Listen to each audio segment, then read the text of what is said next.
Welcome to the Startup Grind. Thank you, Sree, for joining us today at Startup Grind. Glad to be here. Yeah, so before we start, congratulations on the new job.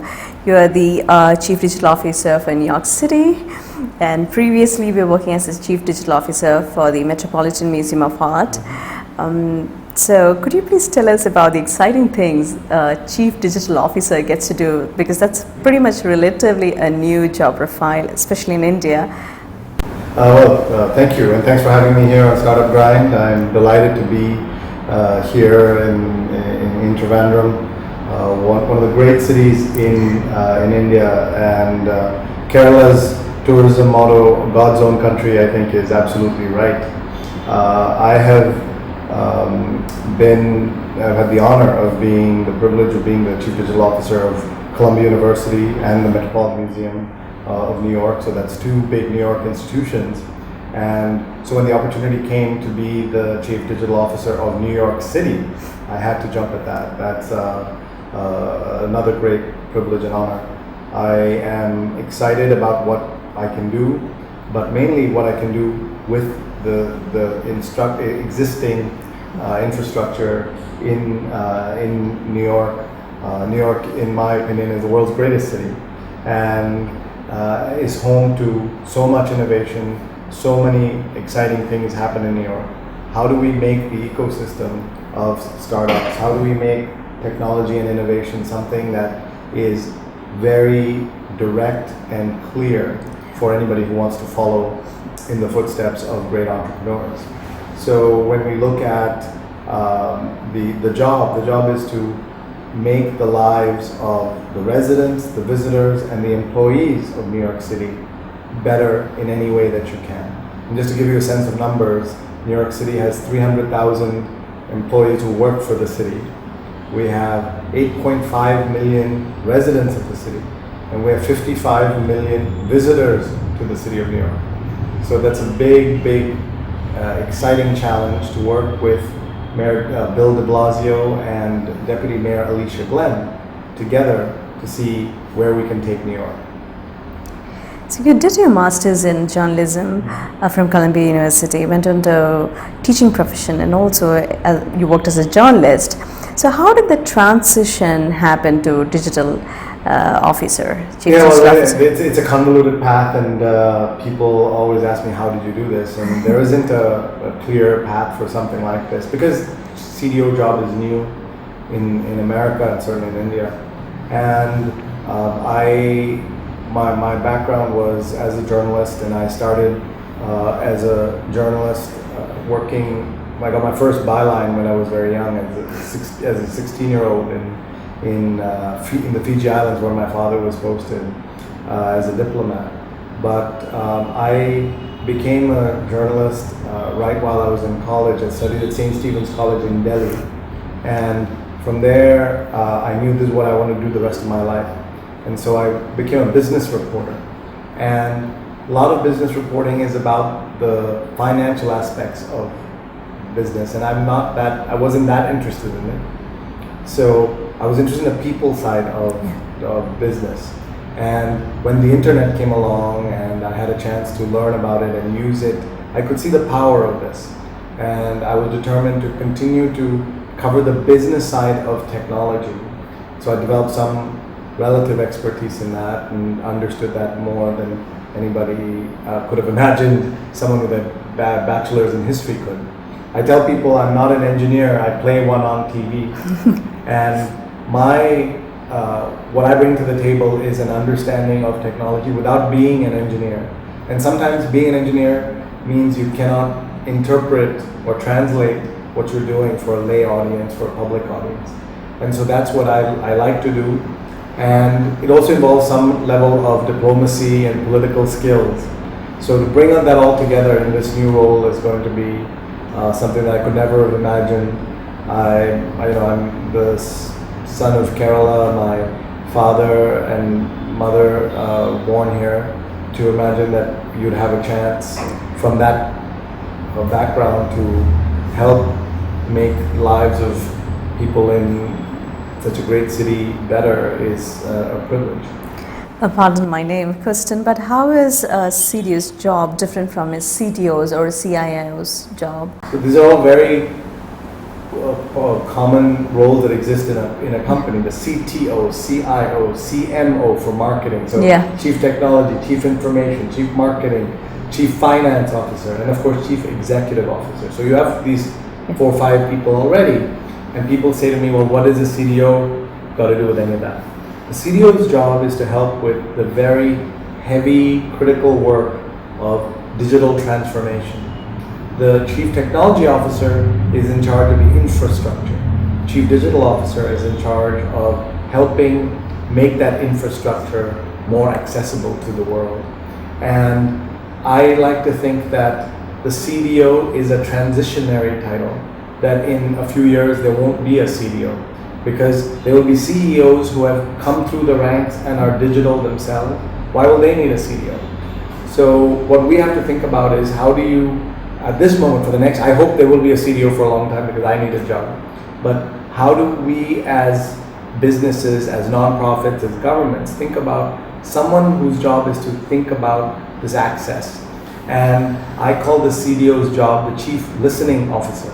My job is to listen for ideas, for ways in which I can help, because there's so many ideas. And someone whose job is to listen, that person can have a big impact. So if you look back at your previous job as the CDO of the Metropolitan Museum of Art, what were the changes that you brought into a very old institution, and how did these changes benefit the museum? I was there at the Met for 3 years. I'd grown up near the Met. My father was posted in New York, and I had developed what I call a 30-year one-way love affair with this museum. And so when they called and said, would you come work for us, I was very excited to go and work. And it's already such a great museum, just as New York is already a great city. Columbia is already a great university. What you can do as someone who comes as an outsider the way I did is to look at things and say, are there ways we can make access better? Are there ways in which we can make the cultural shift that's needed to be relevant in today's age?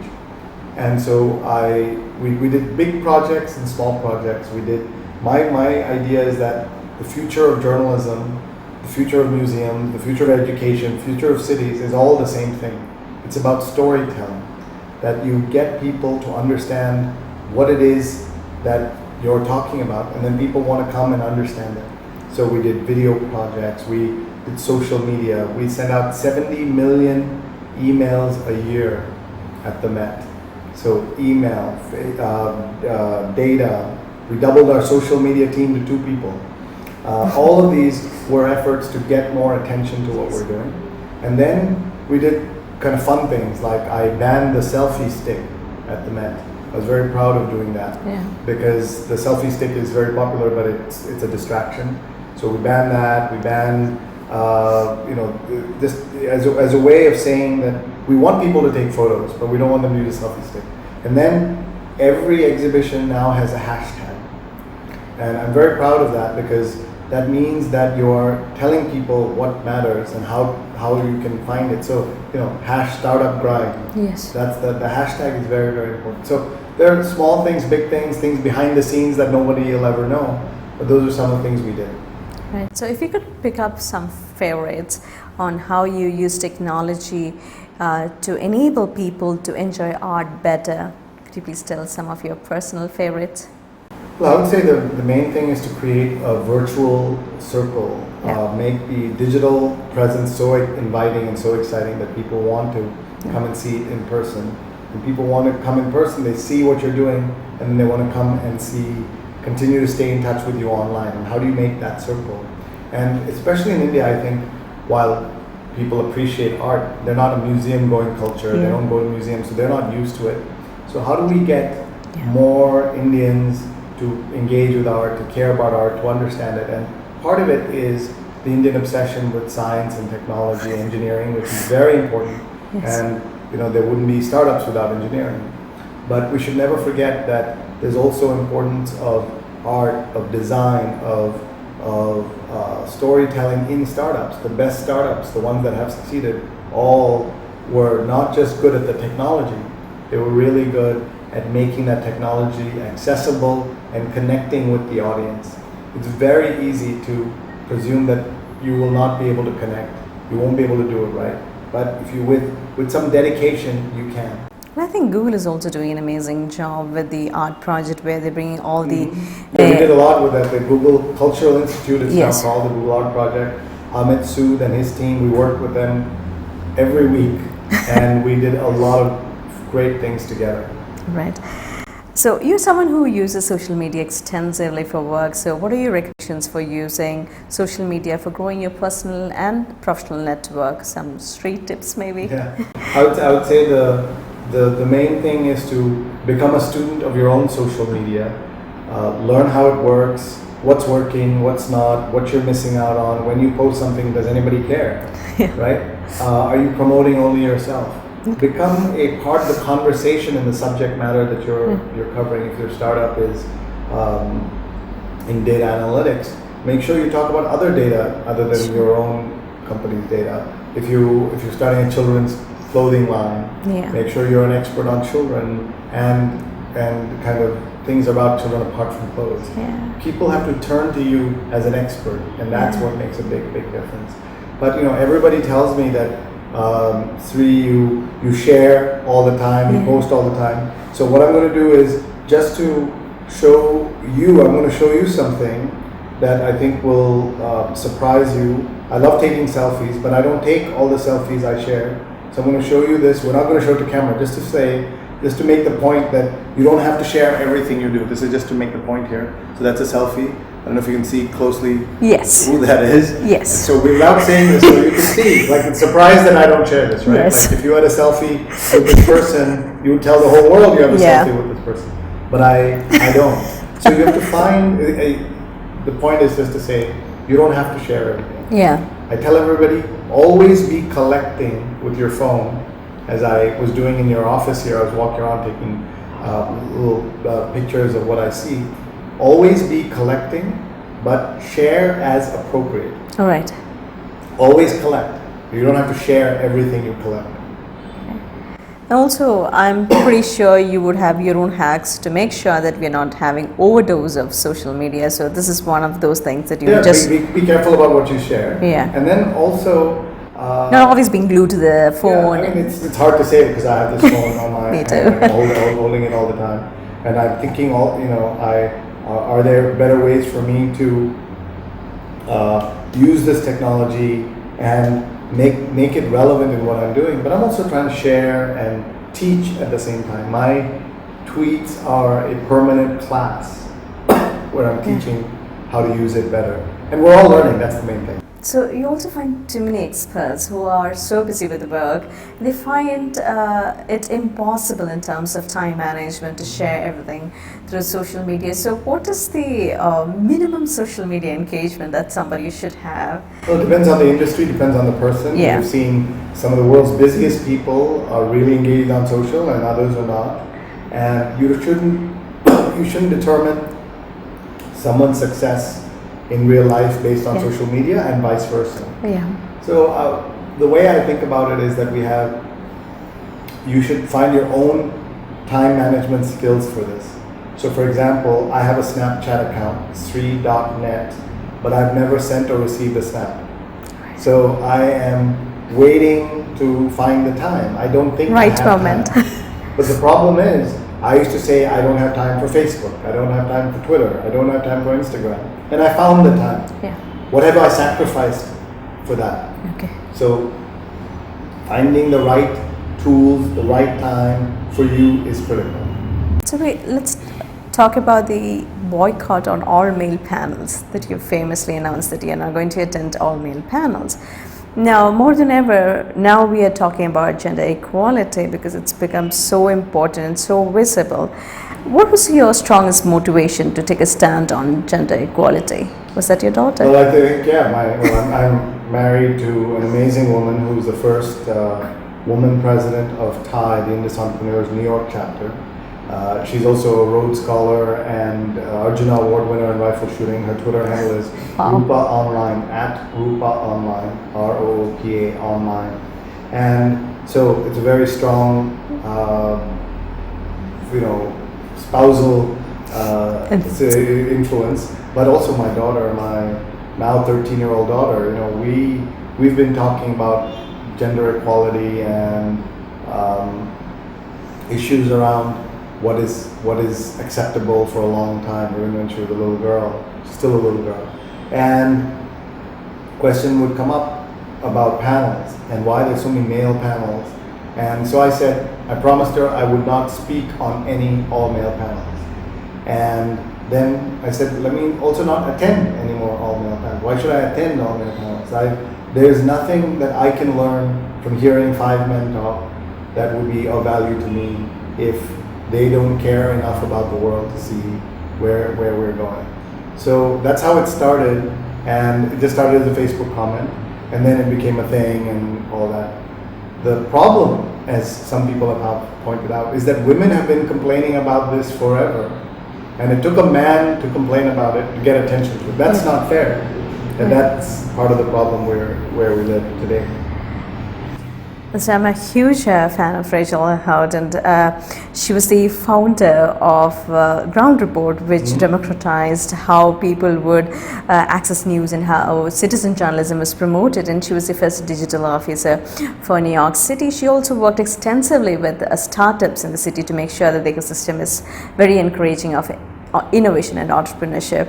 So how important do you think is to create an ecosystem for startups to thrive, and what are your future plans for the same? Yeah, I would say, first of all, thank you for mentioning Rachel Howard, who is on Twitter. She's terrific, at Rachel Howard, and she was the first Chief Digital Officer. Jessica Singleton is the second Chief Digital Officer, and I'm proud to follow in the footsteps of 2 women who paved the way.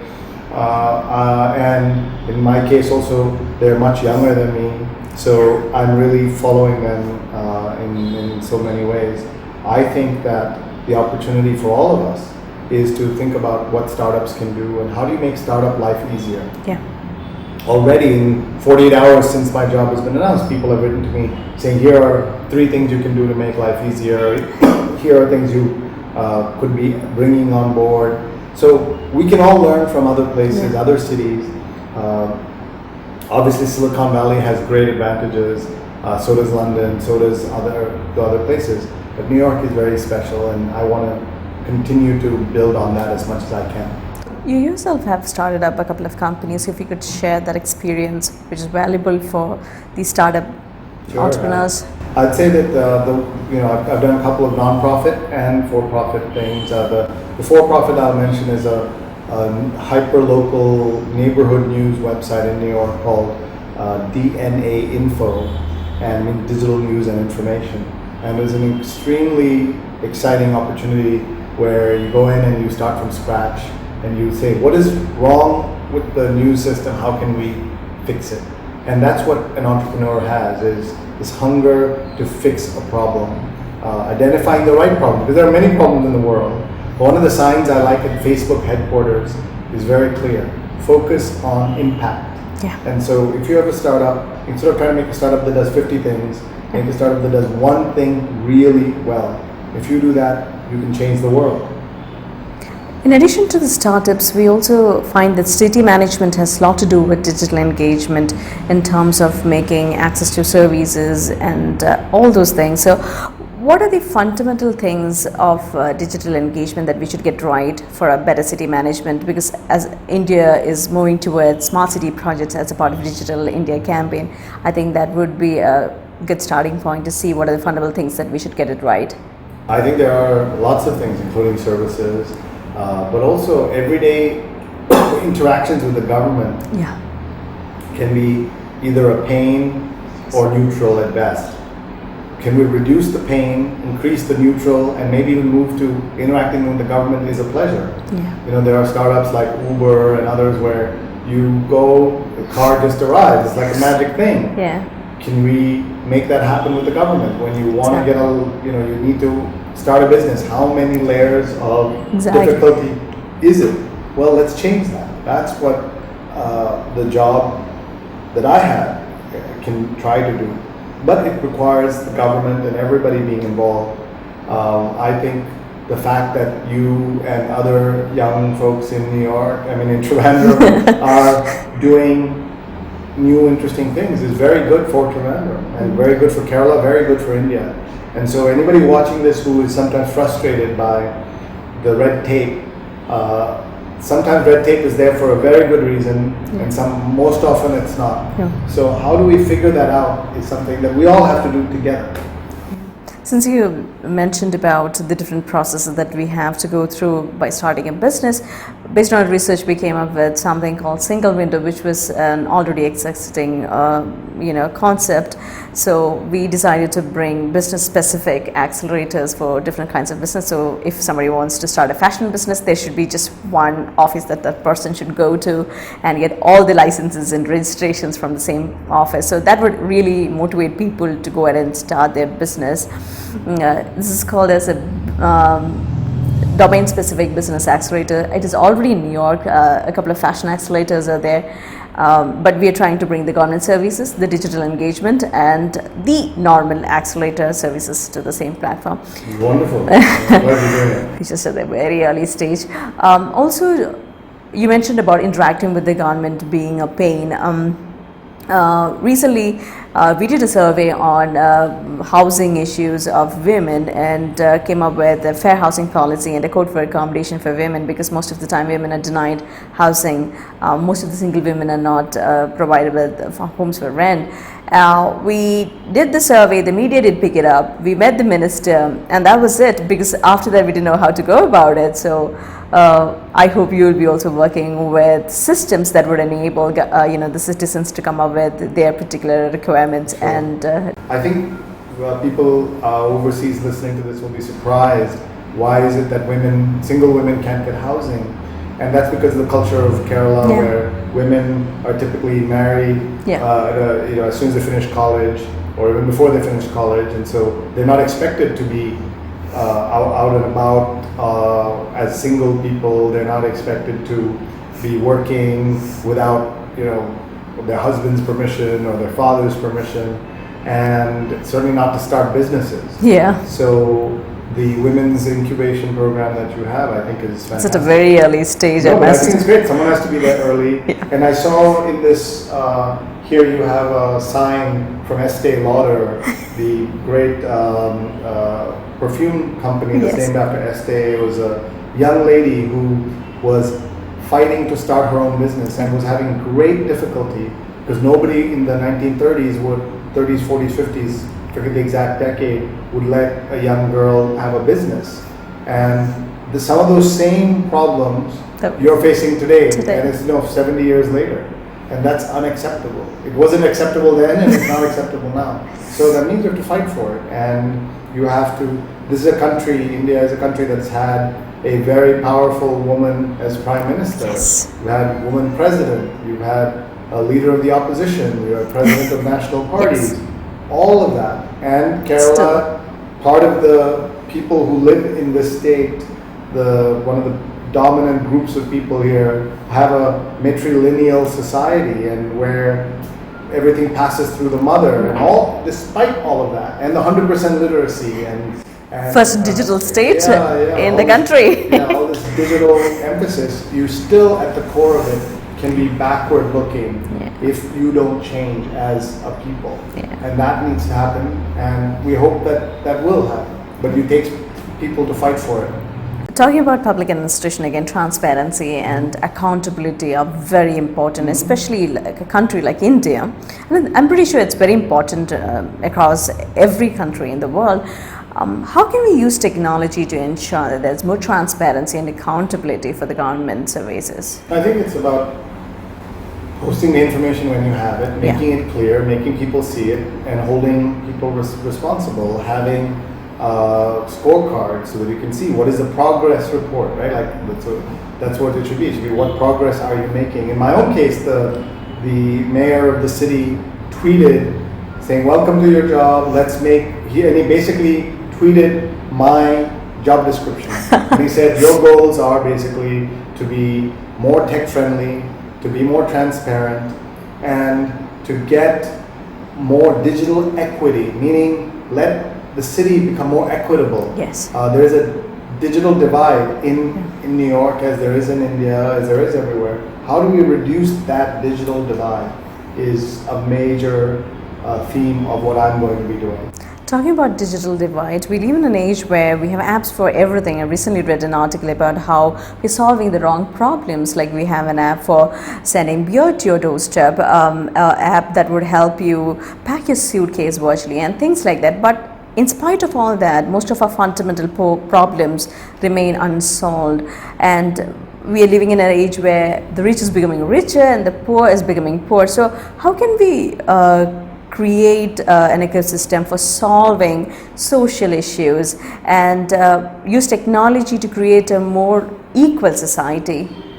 We can try very, very hard, and that's requires work on all our parts, and I think we have to do it. We just have to say that part of our obligation as citizens is to be more involved with our government. I think for a long time in India, we have been not thinking about the government as a place that can help us, but a place that is for someone else to do. Like the politicians will run the government, and political folks in India are a profession, whereas in America and most other countries, you become a politician after doing something else. In India, mostly you are born into politics, or this is the only job you've ever had, is being a politician. And I think just like you should have experience in other areas before you are stuck in doing something, I think everybody who's a politician should have a job working for the government, because it's very easy to complain about the government. Go work in it. Go try to solve things. Work in a village. I mean, we saw this with Gandhiji, Mahatma Gandhi. When he came back to India, he said, "I don't know India." You know, he came from a well-to-do family, and so he went on a listening tour and rode in third-class trains and wanted to learn about India. I think he set the best example for all of us. So there's this amazing program called Jagrati Yatra, which is run by an NRI couple, I believe. They take around 400 students across India, lots of villages, on a 12-day trip to see the real India. What is it called? Jagrati Yatra. Okay. Jagrati Yatra. It's an amazing program. I went for one of the. Look it up now. And you meet a lot of social entrepreneurs who are working in rural areas and how they're making life better for a lot of people. We went to visit Selco, which is a solar company which... So you did this program? Yeah. And then we went to Aravind Eye Care, how they've created an amazing business model by creating 2 hospitals, one for the rich and one for the poor, but they have developed a sustainable business model wherein they can reach out to a larger number of people because they have 2 kinds of hospitals. The services are pretty much the same. And also an NGO which provides clothing for people and also works in disaster management. So I think we get the opportunity to meet around 10 to 11 social entrepreneurs and business people and get inspired. So finally, you've been on a talking tour on social media. If you could share with us some of the learning experience during the tour, it would be great. Yeah, I think I'm on the start of a tour that takes me to about 5 cities in India, 6 cities, and people can find information about it on SreeTwitterTour.com, or I tweet about it at Sree. I think that it's inspiring to be in India, to be in Kerala, to listen. I'm on a speaking tour, but I'm also on a listening tour. I'm looking for good ideas. I'm looking for ways in which technology can improve people's lives, and trying to learn about what works and what doesn't. There's nothing that's distant anymore. There was a time when technology that would be created in America would take years and decades to come to India. Now something started in America can be here tomorrow, and something started here can be there tomorrow. How do we make that possible, that circle of getting more innovation, more technology, more entrepreneurship, be more global? The more we can do that, the better we're all going to be. Thank you, Sree. Thank you so much for your time. Thank